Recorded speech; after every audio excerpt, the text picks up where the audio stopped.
Salut à tous, on se retrouve pour un What's in my phone. Il y a une application Pornhub, c'était pas drôle. Moi je trouvais ça drôle. Et bien bonjour à tous, c'est Zolru, et on se retrouve dans un nouvel épisode de Pourquoi les gens sont débiles.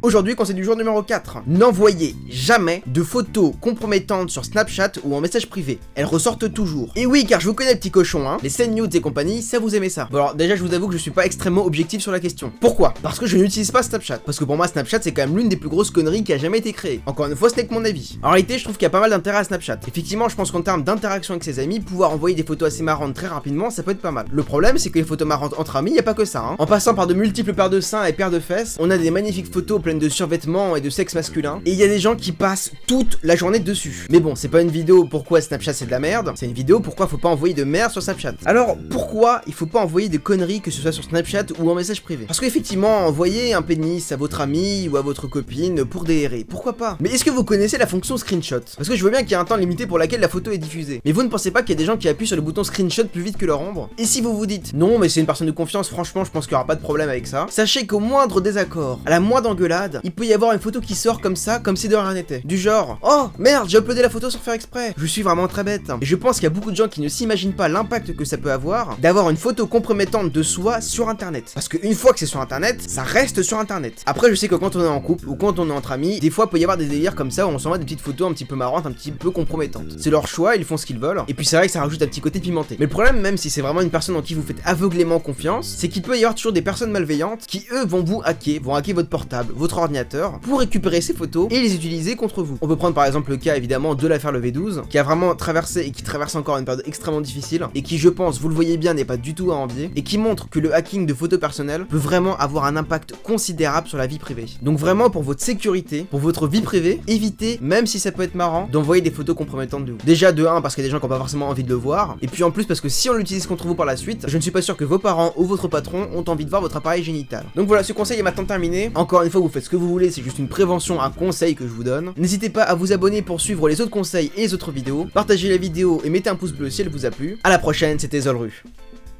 Bon, c'est quoi cette application Pornhub là?